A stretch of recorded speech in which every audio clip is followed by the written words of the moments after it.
पीपा भगत कहे कि पीपा पाप नो कीजिए, पुण्य किया 100 बार, किसी का कछु ना लीजिए, दिया વાર 1000। पीपा भगते कीधुं कि पाप न करो, पछी जे कांई વધશે એ બધું પુણ્ય વધશે, અને કોઈનું લૂંટી નહીં લ્યો ને એટલે દીધા બરોબર છે। એટલે ઘણી ઘણી વખત કોઈ પૂજ્ય ભાઈશ્રીને કોઈ પૂછ્યું હતું, આપણે પોરબંદર સાંદીપની આશ્રમ પૂજ્ય ભાઈશ્રીને કોઈ પૂછ્યું કે ભાઈશ્રી શું કરીએ તો જીવનમાં શાંતિ આવે? કાંઈ હરખાઈ આવતી નથી, નકરી ઉપાધિઓ જ આવ્યા કરે, ઊંવાટ્યું જ આવ્યા કરે છે, શું કરીએ તો શાંતિ? ભાઈશ્રીએ બહુ સરસ મજાનો જવાબ આપ્યો કે કરશો ને બધું બંધ કરી દે। એક જ લીટીનો જવાબ આપ્યો, આ તમે જે હાજરું છે ને કારણ વિનાનું, હા, ઉપાડો લીધો છે ને એ બધું બંધ કરી દો એટલે જીવનમાં શાંતિ થઈ જાય। હા, હું છું એટલે આમ થાય છે, હું આમ કરી નાખું, તેમ કરી નાખું, આ મિથ્યા જે અભિમાન છે એ મિથ્યા અભિમાનને મટાડી દો, અંતરની અંદરથી તમારા મેલને સાફ કરી નાખો, નિર્મળ બની જાઓ। નિર્મળ બની ગયા પછી આંખો બંધ કરી દો, આંખો બંધ કરીને તમારા જે ઈષ્ટ છે એની સામે ભેજ જાઓ, આંખો બંધ કરી દે, પછી માળા તમારે નહીં ફેરવવી પડે, અંદર બેઠેલો ભગવાન ફેરવશે। આ બેઠો હોય નહીં ફેરવે, એને મજા। નામ તો કોને ન ગમે? આપણે એક સામાન્ય છગનભાઈ મગનભાઈ હોય તો આપણા નામ કોક લે તો આપણને મામામાં કંઈક થાય, એ દ્વારિકા વાળો છે, 1000 નામ એટલા માટે જ રાખ્યા છે।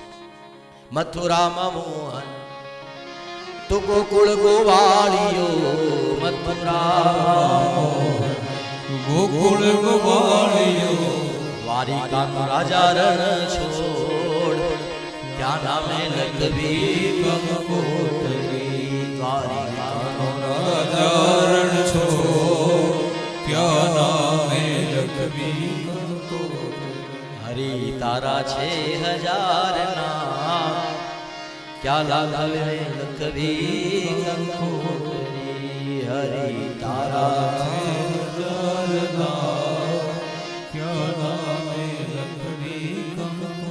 तारा रोज रोज बदले काम, क्या नामे लखवी कंकोत्री। रोज रोज બદલે क्या નામે લખવી કંકોત્રી। એટલા માટે એક નામ નથી, 1000 નામ છે। ભાગવતના બીજા સ્કંદની અંદર સુખદેવજી મહારાજે કીધું કે અધ્યાત્મવાદીઓને હાલવાના 1000 રસ્તા છે। જેને સંસારથી તરી જવું છે એના માટે 1000 શાસ્ત્રો છે।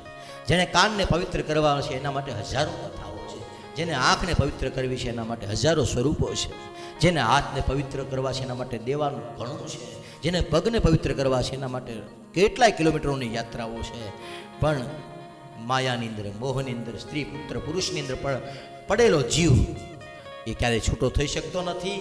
અને આમ કરતાં કરતાં બલાઢ્ય કાળ આવી પહોંચે, અને કાળ આવી પહોંચે એવા સમયે ન તો પત્ની કામ આવે, ન પૈસો કામ આવે, ન માલ મિલકત કશું કામ આવે, ને અંતે યમડાના દૂતો જ્યારે એને મારે એવા સમય પશ્ચાતાપ સિવાય જીવની પાસે કાંઈ વધતું નથી। એટલે ઈશ્વર પાસે કંઈ માંગવું નહીં, ઈશ્વરની પાસે હંમેશા એને માણસ બનાવ્યા એટલું, બસ આટલું કેવાય, એટલું બનાવ્યું એટલે ઘણું થઈ ગયું। એટલે માગો નહીં, એને પૂછો। એની બપોરે પેલા બાપુએ કીધું હિન્દી બોલતા એટલે તમને કાંઈ સમજાણું ઓછું સમજાણું છે, પણ એને સરસ મજાની એક વાત કરી કે દ્વારિકાધીશના દર્શન કરવા જાઓ છો, તમારી અનેક માનતાઓ અને મનોરથો દ્વારિકાધીશને કહો છો। તમે ક્યારેય દ્વારિકાધીશને પૂછ્યું મારા જેવું કાંઈ કામ હોય તો કે પૂછ્યું ક્યારે? એ દ્વારિકાવાળા કાંઈ મારી યારે અમદાવાદથી પાછું આવી ક્યારે કાંઈ ખાવું છે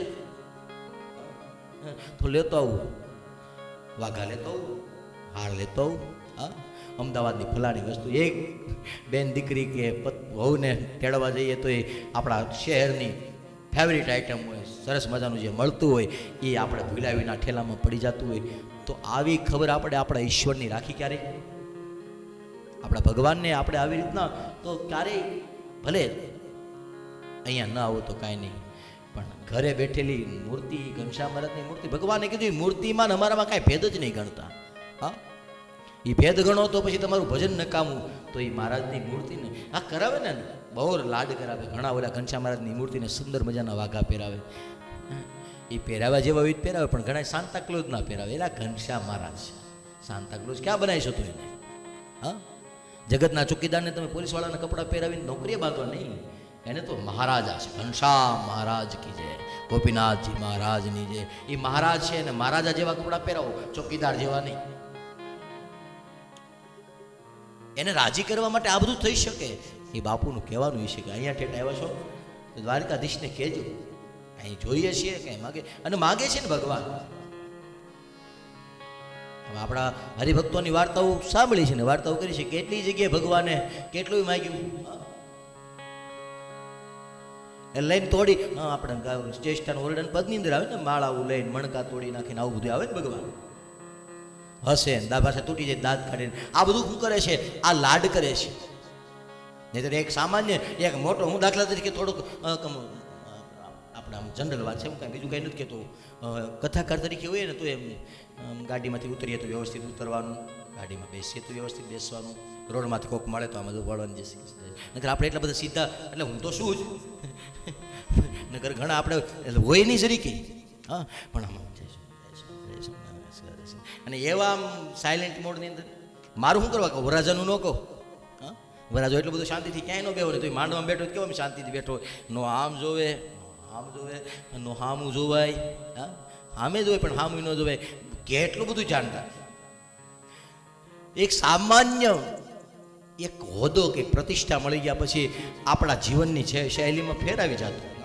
મારે થોડું આ કરાય, મારે થોડું બોલાય, મારે થોડા દાંત કરાય, મારે થોડું આમ જોવાય, મારે થોડું એને અડાય. આ એક સામાન્ય એક હોદ્દો મળી જાય પછી માણસ એટલું ધ્યાન રાખતો હોય. આપણી વચ્ચેથી મોટો થયો હોય અને એકાદ વખત મંત્રીની ગાડીમાં બેસી ગયો, પછી આપણે આપણી પાસે ઊભો હોય તો આમાં દવ પાડીને ઊભો હોય, આમ ઊભો હોય. એક સામાન્ય હોદ્દો, એક સામાન્ય માણસો થકી મોટો થયેલો માણસ, એના જીવનની અંદર થોડું ગમતું કંઈક મળી જાય, સત્તા સંપત્તિ કે સ્વરૂપ મળી જાય, પછી આટલું બધું ડિસિપ્લિન, આટલા બધા ઢોંગ કરે. હા, અને આપણે બધા સ્વીકારીએ તો આ દ્વારિકાનો રાજા હોનાની નગરીમાં બેઠો એ ન કરે, પણ નથી કરતો. એમ કે સરળતા જેવી મજા નહીં દુનિયા. એ તો હેઠો બેઠ ખાઈ લે, મજા કરો, માખણના પીંડા ઉડાડો, દહીં ઉડાડો. એ દ્વારિકાધીશ પાસેથી શીખવાનું, રામ પાસેથી એ શીખવાનું. મોટા ન થાવ, સરળ બનો. સરળ બન્યા જિંદગી જીવવાની બહુ મજા આવશે. મોટા બન્યા, મોટામાં બહુ મજા નથી. પૂછો મને.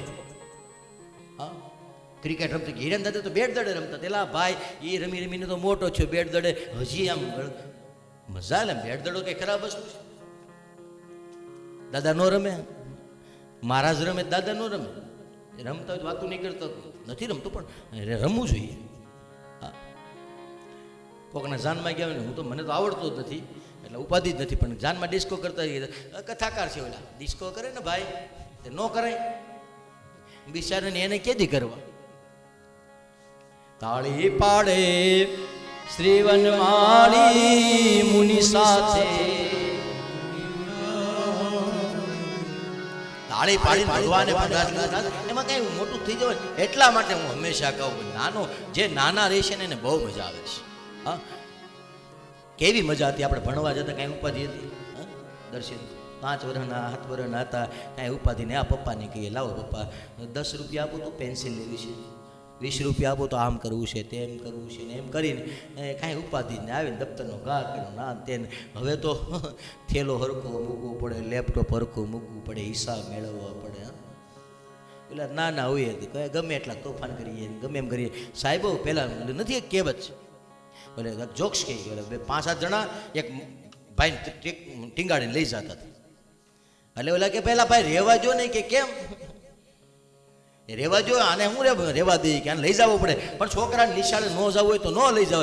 એમાં એટલું બધું હેરાન કરો કે આ છોકરો નથી, સાહેબ છે. હા, અઠવાડિયાથી નિહાળે નથી આવ્યો, છોકરાઓ રાહ જોઈ જોઈને અડધા તો આવતા બંધ થઈ ગયા. આ સાહેબ છે, છોકરો નથી. આવું આપણે નાના હતા ત્યારે થતું, અત્યારે નથી થતું. બિચારા સવારમાં 6 વાગ્યા માખ્યું ધોવું, ઉઘડી ન ઉઘડી સ્કૂલ ગાડીમાં બે ગયા. આપણે તો ઢગ્ગા જેવડા છે, ત્યાં સુધી કાંઈ ઉપાધિ જ નહીં. એકડે મીંડે ગમ જ થતું 5-7 વર્ષ સુધી. તો 10 તો કોઈ દી થયા જ નહીં રમેશભાઈ. એકડે મીંડે તો કે ગમ, નેવે તો કે નોળિયા.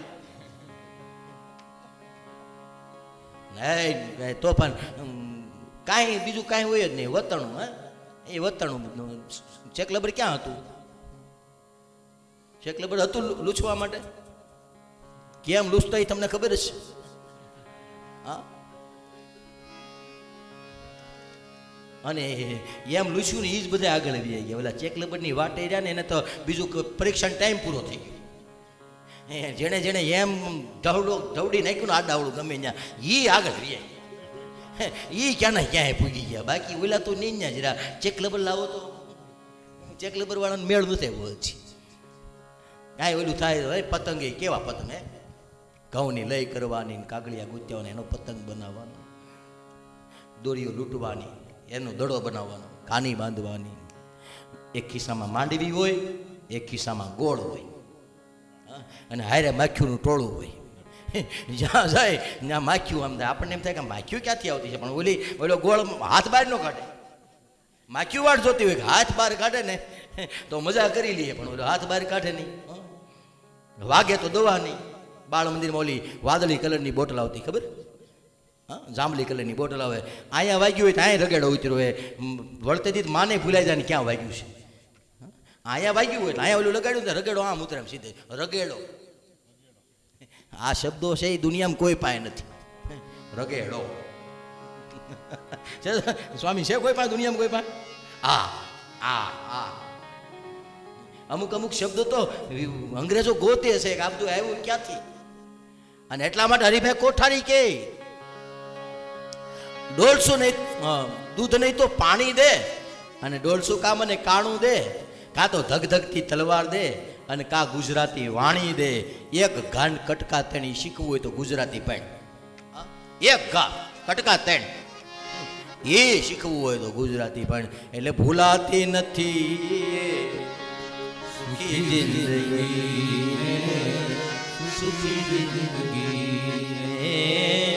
હંમેશા ખુશી જિંદગી ને ખુશી જિંદગી. એટલે એ દિવસો પરમાત્મા કહે તમે સરળ બનો, સરળતાથી તમે સહેજ જીવન સહેજ જીવી શકાય છે. એટલે અત્યારે નહીં પણ તમે જ્યારે તમને ઈશ્વર કંઈક આપે ત્યારે નીચે તરફ દ્રષ્ટિ કરો, ઊંચું ન જોવું. ઊંચું જોઈએ તો ઘણી વખત રામે કીધું છે માં કૌશલ્યાને કે માં હારું થયું માં કઈ મને રાજ ન આપ્યું. જો મને રાજ આપ્યું તો મારા ભાઈ ભેગું રહેવાનું મને ટાઈમ ન રહે. ભગવાન બહુ મને મોટો બનાવી દે તો હું મારા પરિવારની સાથે ન રહી શકું. સારું થયું એ બાને હું મારા પરિવાર સાથે. કોરોના ભલે આખી દુનિયાને અભિશ્રાપ લાગે પણ આપણને આપણા પરિવાર સાથે રહેવાનો મોકો કેટલો મળ્યો. હા, કોરોનામાં ઘણી એવી ઘટનાઓ ઘટી ગઈ છે જિંદગીમાં આપણને કોઈ દી નહીં ભૂલાય. પણ એમાં કંઈક સારું એ પણ છે કે જે કોઈ દી ઘરે નહોતા ટકતા એ 24 કલાક પોતાની પત્નીની સાથે, પોતાના પતિની સાથે, પોતાના પુત્રની સાથે ટાઈમ સ્પેન્ડ કર્યો છે. હા, નવા કેવા કાર્યક્રમો, રોટલી ઘડતા હોય ને શાક વગાડતા હોય ને એવું કર્યું નથી. ફોટા જ ખાલી શેર કર્યા, મને ખબર છે. આ કોરોના અભિશ્રાપ નથી. પરિવારની હારે રહીએ ત્યારે આપણને ખબર પડે. દુનિયામાં આજ સુધી બધા એમ કહેતા કે આમ થયું તો આમ થઈ જાય, નક્કી થયું. 3 મહિના આપણે ઘરમાં રહ્યા, આપણું કોઈનું કાંઈ વેચાઈ ગયું? હા, 3 મહિના આપણા ઘરે આપણે ઘરે પીડ્યા રહ્યા. તકલીફો પડી છે થોડી ઘણી, પણ નક્કી થાય કે કદાચ 5 દી ભગવાનના નામ લઈને વડતાલ કે ગઢપુરું વ્યા જાવ તો કંઈ ઊંધું ન વળી જાય. હા, આપણે એમ કે ટાઈમ નથી.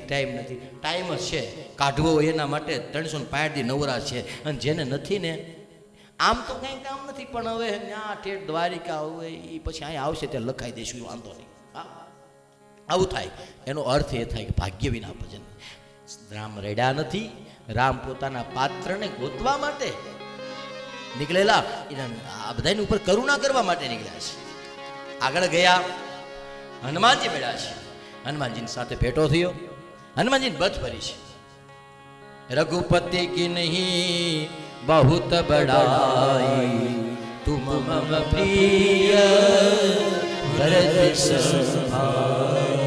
રઘુપતિએ જીતથી બધ ભરીને કીધું બડાઈ કરી તું મને મારા ભાઈ ભરત જેટલો વાલો છે.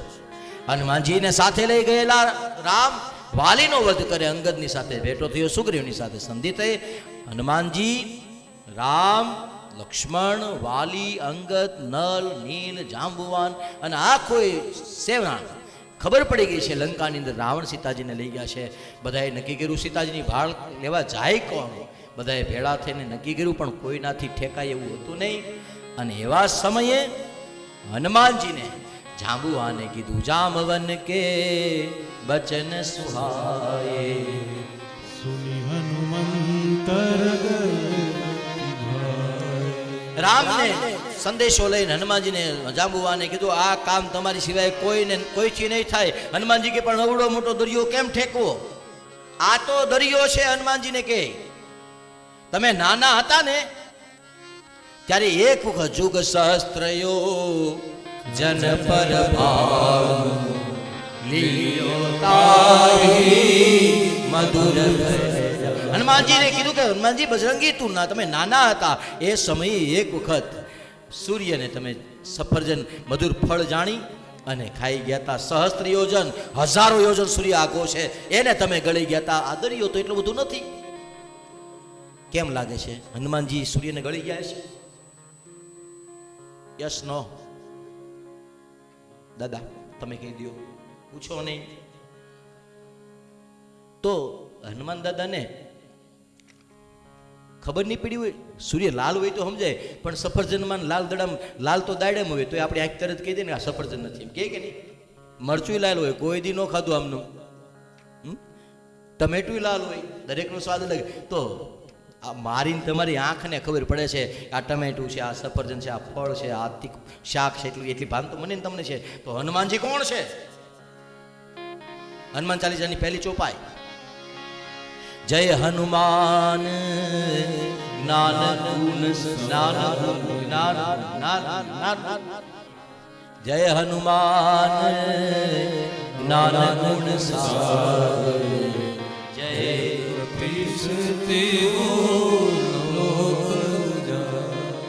રામદૂત અતુલિત બલધામા અંજની પુત્ર રામના ભગતને કઈ નહોતી ખબર, ગુણનો સાગર, ખાલી ગુણ નહીં, ગુણનો સાગર જય હનુમાન જ્ઞાન ગુણ સાગર. એને ખબર જ હતી સૂર્ય છે તો કેમ ગળી ગયા? તો પછી સૂર્ય ખબર હતી તોય કેમ ભગવાન ગળી ગયા? તો રામ કોના વંશમાં જન્મા છે? બોલો તો ખરા. જાગો છો કે સૂઈ ગયા છો? જાગતે રહો, સાવધાન. ક્યાં જન્મા છે? સૂર્યવંશની અંદર. હનુમાનજીને ભગવાન સૂર્યનારાયણની અંદર રામ, સીતા અને લક્ષ્મણ, રામને જાનકીને બધું એનું આખું અયોધ્યા દેખાણું.